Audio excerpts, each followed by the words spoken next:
ટમેટામાં કયું વિટામિન વધુ પ્રમાણમાં મળે છે? A. Vitamin A, B. Vitamin B, C. Vitamin C, D. Vitamin D.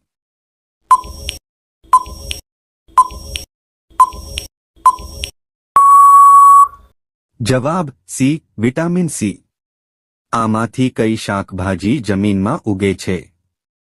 એ. કોબી, બી. ટમેટા, સી. બટાકા, ડી. વાંગો.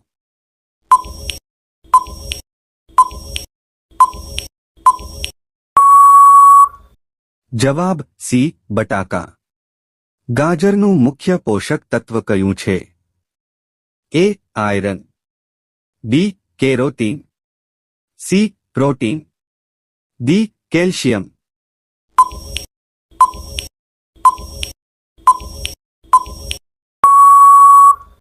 જવાબ બી. કેરોટીન. કઈ શાકભાજી આંખોની દૃષ્ટિ માટે લાભદાયક માનવામાં આવે છે?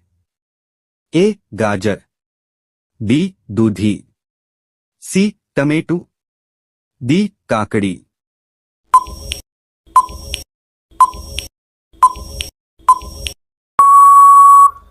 જવાબ એ. ગાજર. કઈ શાકભાજીમાંથી રીંગણાનું ભરતું બનાવાય છે?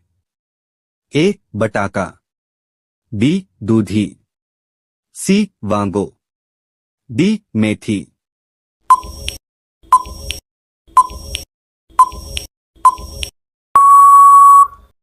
જવાબ સી. વાંગો. કઈ શાકભાજીથી સાબુદાણાની ખીચડી બને છે? એ. દૂધી, બી. ચોખા, સી. સિંગડી, ડી. સાબુદાણા.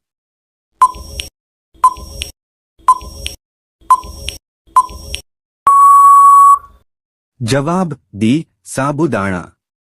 કોબી કઈ જાતની શાકભાજી છે?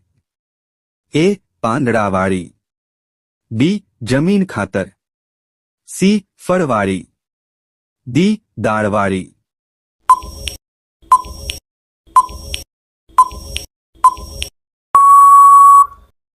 જવાબ એ. પાંદડાવાળી.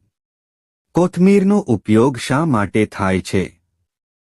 એ. મુખ્ય શાક તરીકે, બી. સુગંધ અને સ્વાદ માટે, સી. માત્ર રંગ માટે, ડી. ખાટી બનાવવા.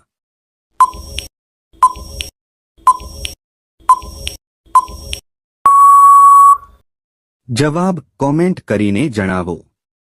કઈ શાકભાજી ખાસ કરીને ઉનાળામાં ખાવાથી ઠંડક મળે છે? એ. ગાજર, બી. કાકડી, સી. મેથી, ડી. બટાકા.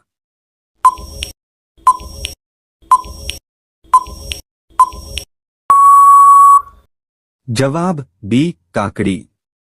ટિંડોરા કઈ જાતની શાકભાજી છે? એ. ડાંગરવાળી, બી. દાળવાળી, સી. લતાવાળી, ડી. પાંદડાવાળી.